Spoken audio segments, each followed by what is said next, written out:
আসসালামু আলাইকুম রহমতুল্লাহি ওয়া বারাকাতুহু। সুপ্রিয় দর্শক, ছাদ বাগানে আঙ্গুর গাছের কিভাবে পরিচর্যা করবেন এবং ফুল থেকে কিভাবে ফলের পরিণত হবে, আজ আমরা আপনাদেরকে এই ছোট্ট ভিডিওর মাধ্যমে সেগুলো দেখাবো। আমি এখন ফুলের মধ্যে কিভাবে স্প্রে করতে হয় সেগুলো দেখাচ্ছি। যেহেতু আমার ফুলের জোপাটা অনেক বড় হয়েছে, সেজন্য আমি কিছু ফুল কেটে দিচ্ছি।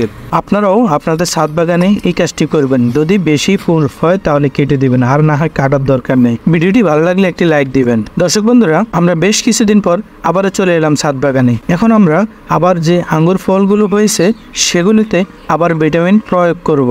বন্ধুরা, হয়তো প্রশ্ন জাগতে পারে কি ভিটামিন প্রয়োগ করব। হ্যাঁ বন্ধুরা, আমি আমার এই আঙ্গুর ফল গাছগুলোতে ভিটামিন প্রয়োগ করতেছি ফ্লোরা। এই ফ্লোরার মাধ্যমে যেমন ফল বৃদ্ধি করে, তেমনি ফলের সাইজও দ্বিগুণ করে।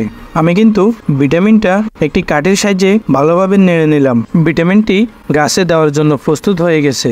এখন আমি একটি আঙ্গুরের জোফার মধ্যে ভিটামিনটি ভিজিয়ে নেব। তা আপনারা দেখতে পাচ্ছেন আমি কিভাবে গ্লাসের মধ্যে আঙ্গুর ফলের জোফাগুলো ভিজিয়ে নিচ্ছি। এভাবে 4-5 সেকেন্ড করে প্রত্যেকটি জোফার মধ্যে ভিটামিনের অথবা পানির গ্লাসটি ধরে রাখতে হবে, যেন সম্পূর্ণ আঙ্গুর ফলগুলো ভিজে যায়। এভাবে প্রত্যেকটি ফলের জোফার মধ্যে যেভাবে আমি করতেছি, আপনারাও এভাবে ভিজিয়ে রাখবেন। আশা করি ভিডিওটি আপনাদের কাছে অনেক ভালো লাগবে। দর্শক বন্ধুরা, আপনারা যারা আমাদের এই ইউটিউব চ্যানেলে নতুন যুক্ত হয়েছেন, প্রত্যেকে একটি করে সাবস্ক্রাইব করে রাখবেন এবং পাশে থাকা বেলটি অন করে দিবেন, যেন আমরা যে কোনো ভিডিও আপলোড দেওয়ার সাথে সাথে সবার আগে আপনার কাছে পৌঁছে যায়। ভিডিওটি ভালো লাগলে একটি করে লাইক করবেন, কমেন্ট করতে ভুলবেন না, বন্ধুদের মাঝেও শেয়ার করবেন। দর্শক বন্ধুরা, আপনারা যারা আগেই আমাদের চ্যানেলটিকে সাবস্ক্রাইব করে রেখেছেন, সবাইকে অসংখ্য ধন্যবাদ। আজ এ পর্যন্তই। সবাই ভালো থাকবেন, সুস্থ থাকবেন। আল্লাহ হাফেজ।